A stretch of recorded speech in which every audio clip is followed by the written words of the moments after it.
विद्यार्थियों हम पढ़ रहे थे डीसी भारतम, ठीक है। इस पाठ को हम पढ़ रहे थे और इसमें हमने अब तक पढ़ लिया था, क्या पढ़ लिया था विद्यार्थियों, याद है जरा आपको? मैं बता देता हूँ।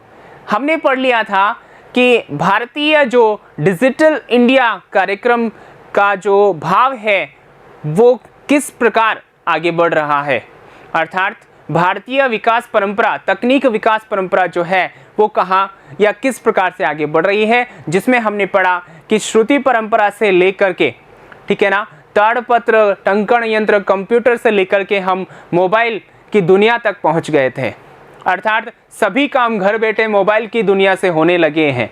आज हम खुद भी बिजली का बिल जमा करवाते हैं या फिर कहीं और कार्य करते हैं, ठीक है, जैसे किसी को पैसे देना है या कोई शॉपिंग इत्यादि करनी है, वो सभी हम आज मोबाइल के माध्यम से, विभिन्न ऐप के माध्यम से पैसे ट्रांजैक्शन करने के जरिए हम करते हैं।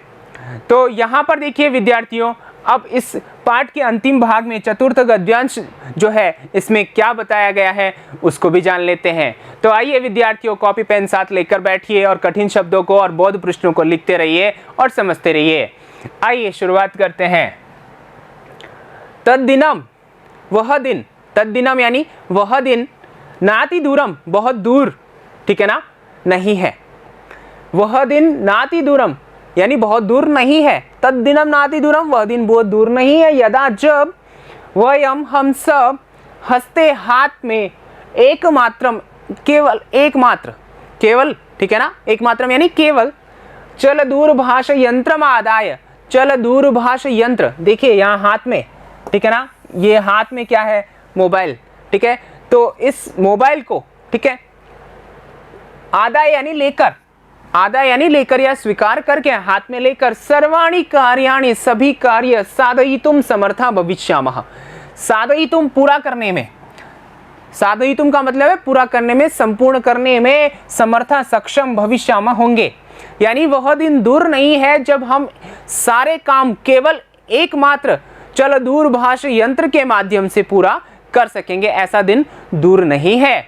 और ऐसा हम अधिकतर तो कर ही रहे हैं ना, अभी भी, आज भी हम ऐसा कर रहे हैं विद्यार्थियों। आप भी देखते होंगे अपने परिवार में, अपने आसपास पड़ोस में देखते होंगे ना कि सभी काम मोबाइल के माध्यम से हो रहे हैं। जो मतलब किसी को पैसा देना हो, शॉपिंग इत्यादि करने हो या फिर और आदि कार्य, ठीक है। वस्त्र पुटके, पॉकेट में, पॉकेट यानी जेब, ठीक है ना, जो अपना जेब होता है, ठीक है ना, उसमें रुपये का नाम आवश्यकता न भविष्यति, पैसों की आवश्यकता नहीं होगी।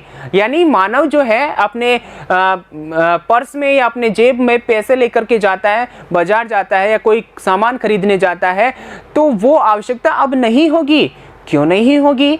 क्योंकि हम सभी काम किससे करेंगे? फ़ोन से करेंगे। तो एकमात्र फ़ोन होगा और पॉकेट में पैसे की जगह फ़ोन होगा और सभी काम हम क्या कर लेंगे? आसानी से कर लेंगे, क्योंकि हम फ़ोन के माध्यम से ही सामने वाले को क्या कर लेंगे? पैसे दे करके सामान ले लेंगे। पासबुक, ठीक है ना, पासबुक का मतलब जो बैंक की पासबुक होती है, खाते की जो पासबुक होती है वह चेक बुक, यानी जो चेक बुक होती है बैंक से मिलती है, ठीक है। इत्यनयो, इन दोनों की आवश्यकता न भविष्यति, इन दोनों की आवश्यकता ही नहीं होगी, ठीक है ना। इन दोनों की क्या नहीं होगी? आवश्यकता ही नहीं होगी, क्योंकि हम पासबुक में एंट्री करवाते हैं कि हमने कितना लिया और कितना दिया, ठीक है। और चेक से हम किसी को पैसे देते हैं या, ठीक है ना, और इत्यादि जो कार्य करते हैं उनकी आवश्यकता ही अब नहीं होगी, क्योंकि हम किसके माध्यम से काम कर रहे हैं? चल दूरभाष यंत्र के माध्यम से सारे काम कर रहे हैं। पठनार्थम, पढ़ने के लिए, पुस्तकानाम समाचार पत्राणाम अनिवार्यता, पढ़ने के लिए, पठनार्थम का मतलब होता है पढ़ने के लिए, पुस्तकानाम यानी पुस्तकों का, ठीक है, समाचार पत्राणाम अनिवार्यता, समाचार पत्रों की अनिवार्यता जो है, समाप्त प्रायः यानी समाप्त प्राय यानी कि समाप्त सी होती हुई नजर आ रही है, या समाप्त प्रायः भविष्यति यानी बिल्कुल समाप्त हो जाएगी, ठीक है ना। यहाँ पर कहने का मतलब ये है कि हम क्या कर रहे हैं?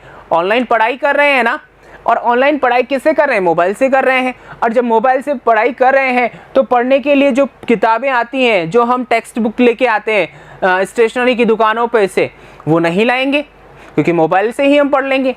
और साथ ही समाचार पत्र जो रोजाना अखबार आता है वो भी हम नहीं मंगवाया करेंगे, तो क्या करेंगे? मोबाइल से ही पढ़ लेंगे, ठीक है ना। तो इनकी अनिवार्यता जो है यानी कंपलसरी जो है वो नहीं होगी। फिर है लेखनार्थम, लिखने के लिए। लेखनार्थम का मतलब है लिखने के लिए। अभ्यास पुस्तिकायाः कर्गदस्य च वा, ठीक है। अभ्यास पुस्तिका यानी कि कॉपी जो होती है जिसमें मैं अभी आपको लिखने के लिए कह रहा हूं, ठीक है ना, वह कॉपी कर्गदस्य वा या कागज की, ठीक है ना, जो नोटबुक आपकी होती है उसकी, नूतन ज्ञानान्वेषणार्थम, और नए ज्ञान की खोज करने के लिए, ठीक है, नए ज्ञान की खोज करने के लिए, अर्थात जो कोश होता है अपने पास में, डिक्शनरी होती है जिसमें हम नई स्पेलिंग्स या नए वर्ड्स ढूंढते हैं, ठीक है, उसकी खोज के लिए शब्दकोशस्यापि, शब्दकोश का भी आवश्यकता जरूरत न भविष्यति, नहीं होगी। यानी कि शब्दकोश की भी आवश्यकता नहीं होगी। नए नए वर्ड्स ढूंढने के लिए, नए ज्ञान को प्राप्त करने के लिए हमें शब्दकोश की भी आवश्यकता नहीं होगी। और क्यों नहीं होगी? क्योंकि हम देखते हैं कि गूगल पर हम जाते हैं अनेक एक वर्ड डालते हैं, बहुत सारे मीनिंग निकल करके आते हैं। कई ऐसे ऐप हैं जहाँ पर हम मतलब अपने शब्दार्थ को बढ़ा सकते हैं। तो फिर टेक्स्ट बुकों की आवश्यकता कहाँ होगी? अर्थात नहीं होगी ना। तो यही तो यहाँ पर कह रहे हैं कि सभी काम किससे हो जाएंगे? फिर मोबाइल से हो जाएंगे या मोबाइल से होने लगेंगे। आगे देखिए, अपरिचित मार्ग से ज्ञानार्थम, अपरिचित मार्ग के ज्ञान के लिए। अपरिचित मार्ग का मतलब जैसे हम कहीं जाना चाहते हैं और जाते हैं तो हम मार्ग नहीं जानते, लेकिन गूगल मैप के माध्यम से हम रास्ता ढूंढ ही लेते हैं ना, ठीक है। तो ज्ञानार्थम यानी ज्ञान के लिए, अपरिचित रास्ते को जानने के लिए मार्गदर्शकस्य मानचित्रस्य आवश्यकतायाः अनुभूति अपि न भविष्यति। मार्गदर्शक के लिए जो मानचित्र लगाया जाता है रोडों पे, आपने देखा होगा, प्लेटें लगी हुई होती है, मानचित्र लगे हुए होते हैं, ठीक है ना, लिखा हुआ होता है कि फला गांव इतने किलोमीटर दूर है, ठीक है ना। तो आवश्यकतायाः अनुभूति अपि न भविष्यति, आवश्यकता की अनुभूति भी नहीं होगी, ठीक है। एतत् सर्वम एकेनैव यंत्रेण कर्तुं शक्यते। एतत् सर्वम, ये सब एकेनैव, एक ही यंत्रेण, यंत्र से, कर्तुम, करने के लिए, शक्यते यानी सक्षम है। अर्थात हम क्या कर सकते हैं कि कोई भी व्यक्ति जो है वह एक ही यंत्र के माध्यम से सारे काम कर सकता है। और वो यंत्र कौन सा है? अभी हमने पढ़ा, कौन सा था? क्या था? संगणक था क्या? नहीं, क्या था? चल दूरभाष यंत्रम। क्या था? चल दूरभाष यंत्रम, अर्थात मोबाइल फोन, ठीक है। शाकादि क्रयार्थम, सब्जी इत्यादि खरीदने के लिए। फल क्रयार्थम यानी फल खरीदने के लिए। विश्राम गृहेषु, जो विश्राम गृह होता है, होते हैं, अर्थात जो मतलब वहाँ जहाँ विश्रामालय होता है, गेस्ट हाउस जिन्हें बोलते हैं, ठीक है ना, होटल्स जिन्हें बोलते हैं ना। कक्षम यानी कक्ष को। सुनिश्चितम कर्तुम मतलब बुक करने के लिए। सुनिश्चितम का मतलब है बुक करना, यानी तय करना, निश्चित करना, ठीक है ना। कर्तुम करने के लिए। चिकित्सालय में, अस्पताल में। शुल्कम प्रदातुम फीस जमा कराने के लिए, यानी कि पैसे जमा कराने के लिए। विद्यालय महाविद्यालय चापी, विद्यालय और महाविद्यालय में भी। शुल्कम प्रदातुम फीस जमा कराने के लिए। किम क्या? बहुना अत्यधिक, बहुना मतलब अत्यधिक, बहुत ज्यादा। दानम अपि दातुम, ठीक है ना, दान देने के लिए भी। चल दूरभाष यंत्रमेव अलम, चल दूरभाष यंत्र जो है वही अलम यानी पर्याप्त है।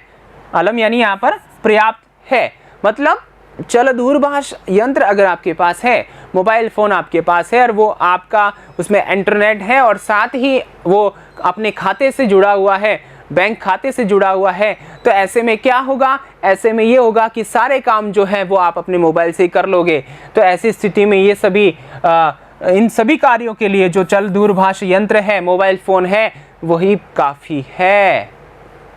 डिजी भारतम इति अस्याम, डिजी भारतम डिजिटल जो भारत है वह, इति ऐसा, अस्याम दिशि इस दिशा में, यानी कि यह कार्य जो हमने पढ़ा इस दिशा में, डिजिटल भारत इस दिशा में। वयम हम सभी, भारतीय, ठीक है ना, द्रुत गत्या बड़ी तेज गति से, तीव्र गति से, अग्रेसरामः आगे बढ़ रहे हैं, ठीक है ना। क्या कर रहे हैं? आगे बढ़ रहे हैं। तो आप देखते हैं कि सारे काम अब क्या हो रहे हैं, ऑनलाइन हो रहे हैं, ठीक है ना। जो ऑफलाइन काम हुआ करते थे, कागज़ों पे काम हुआ करते थे, वो सारे ऑनलाइन हो रहे हैं। अर्थात हम सभी भारतीय इस दिशा में बहुत ही तीव्र गति से आगे बढ़ रहे हैं। तो विद्यार्थियों, ये अपना पाठ जो था हमने पढ़ा और यहाँ हमने जाना डिजिटल इंडिया क्या है, अर्थात हमारी जो तकनीक परंपरा है वो भारत की किस प्रकार हुई। अब यहाँ पर मैं एक बार छोटे रूप में आपको बता देता हूँ कि हमने इस पाठ में क्या पढ़ा। इस पाठ में हमने पढ़ा कि हम प्राचीन काल में, ठीक है ना, मौखिक रूप से क्या किया करते थे, ज्ञान का आदान प्रदान, और श्रुति परंपरा से हम ज्ञान का क्या करते थे, सुना करते थे, ज्ञान को लिया करते थे, विद्या को लिया करते थे, विद्या ग्रहण किया करते थे। उसके बाद में हम ताड़पत्र, भोजपत्र इत्यादियों पर लिखा करते थे। उसके बाद में कागज़ आया, कागज़ पर लिखा हमने, कागज़ पर लिख करके हम टाइपराइटर के माध्यम से उसको सुरक्षित रखने लगे। और उसके बाद में कंप्यूटर आ गया। कंप्यूटर पे आते ही वृक्षों की कटाई में जो है, वृक्षों के काटे जाने में कागज़ के उद्योग में कमी आ गई और कंप्यूटर के माध्यम से बहुत सारे काम हम करने लगे। और अब तो हम एक सेल्युलर फ़ोन यानी मोबाइल फ़ोन के माध्यम से ही सब कुछ कार्य करने लग गए हैं। तो ये सब परंपरा जो रही, जो विकास परंपरा रही, वो हमने यहाँ पर पढ़ा, ठीक है। आज इस वर्तमान काल में कोई ऐसा कार्य अछूता नहीं है जो हम क्या कर सकते हैं, मोबाइल फ़ोन से कर सकते हैं या घर बैठे बैठे कर सकते हैं बड़ी आसानी से। तो आइए विद्यार्थियों, इस पाठ में आने वाले या इस गद्यांश में आने वाले हम कठिन शब्दों को देखें। नाति दूरम, बहुत दूर नहीं, आदाय लेकर, साधयितुम सिद्ध करने में, वस्त्र पुट के जेब में, पठनार्थम पढ़ने के लिए, लेखनार्थम लिखने के लिए, ज्ञानार्थम ज्ञान के लिए, कर्तुम करने के लिए, शुल्कम फीस या जो आपका निर्धारित अमाउंट होता है, पैसा होता है वह, बहुना अत्यधिक, अलम पर्याप्त है, द्रुत गत्या तीव्र गति से। आइए इसके बोध प्रश्न जान लेते हैं। पहला प्रश्न है अपना, कुत्र रुपये का नाम आवश्यकता न भविष्यति। कहाँ पैसों की आवश्यकता नहीं होगी, कहाँ, पॉकेट में। हम मार्केट जाते हैं, पॉकेट में पैसे लेके जाते हैं ना, तो पॉकेट में जो पैसे लेके जाते हैं उसकी आवश्यकता भविष्य में नहीं होगी। उसकी जगह क्या होगा, क्या होगा विद्यार्थियों, फोन, ठीक है ना, एकमात्र केवल जल दूरभाष यंत्र होगा। तो यहाँ पर देखिए कुत्र, ठीक है ना, कहाँ रुपयों की आवश्यकता नहीं होगी, तो एक पद में उत्तर देना है। तो यहाँ पर देखिए उत्तर हम देंगे, तो क्या उत्तर देंगे, हम देंगे वस्त्र पुटके, यानी कि जो कपड़े का जो जेब है, अर्थात हमारी शर्ट का हुआ या पैंट का हुआ, उसमें।